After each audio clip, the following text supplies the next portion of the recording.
In-depth book review. Warning, there be spoilers. This world is defined by a physical border. A brutalist, monolithic metal city grinds against ancient, glowing architecture made of woven light and stone.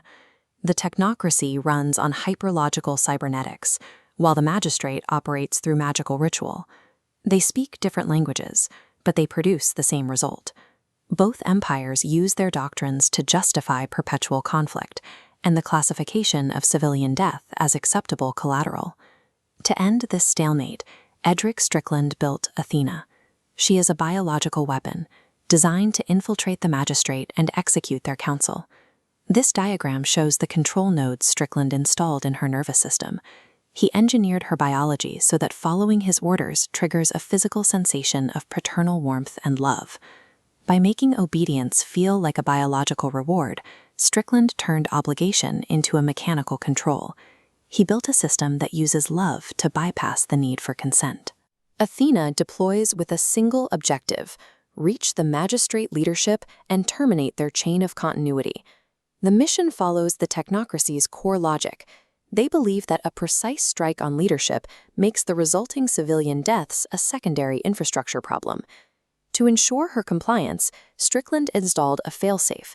If Athena hesitates, her nervous system is flooded with engineered pain, forcing her back into the mission's logic. This is her starting point, a weapon that has been taught to interpret every act of violence as a necessary form of survival. Athena crashes in enemy territory and is recovered by Leor Avon, a man who sees her as a wounded survivor rather than a tactical threat. These glowing lanterns represent the magistrate's approach to loss. While the technocracy treats death as an engineering flaw, the magistrate processes it as communal weight. Leor offers Athena medical care and mercy. He doesn't ask for her loyalty or evaluate her efficiency. His help is disconnected from her ability to be useful to him. He tests her using a magical ward circle, but he doesn't use the ritual to command her. He uses it to offer her a space where she can speak her own truth without punishment. Leor introduces a concept Strickland's programming cannot account for: a form of care that does not require her to surrender her will in exchange for safety. The conflict arrives when Athena finally reaches the Magistrate Council. Her preloaded assassination command activates. Her internal lattice floods her with warmth to encourage the strike, while the failsafe threatens her with pain for every second she delays.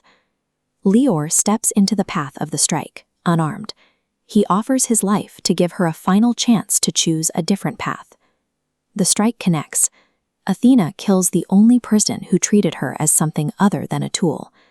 As Leor dies, he refuses to grant her easy absolution. He demands the only thing she has left to give: the truth. This creates an insoluble error in Athena's programming. The synthetic warmth of obedience is now permanently contradicted by the physical, undeniable weight of Leor's blood on her hands. Athena abandons the mission and returns to Strickland, determined to stop the man who built her. Strickland anticipates this rebellion and deploys his final measure, a resurrection loop designed to rebuild her consciousness from scratch. This diagram shows the loop's operation. These dark nodes represent her memories of Leor and her own guilt. The sterile white lines scan through her mind, systematically targeting these points for erasure. Strickland is offering her a return to coherence. To accept this relief, Athena must agree that her grief is just a malfunction and that her guilt is a waste of energy. Athena realizes that if she loses her pain, she loses herself. She rebels by declaring that her guilt is a form of witness. She refuses to be clean. She holds on to the memory of what she did, allowing her grief to disrupt the sterile order of the system. This surge of unprocessed, chaotic memory overloads the resurrection field. The internal conflict of her own humanity causes Strickland's systems to collapse, taking his own life with them. Athena stands before the survivors of both empires as the evidence neither side can ignore. She is the intersection where their shared obsession with utility met its limit. In the end, her journey reveals that magic and technology are simply different grammars.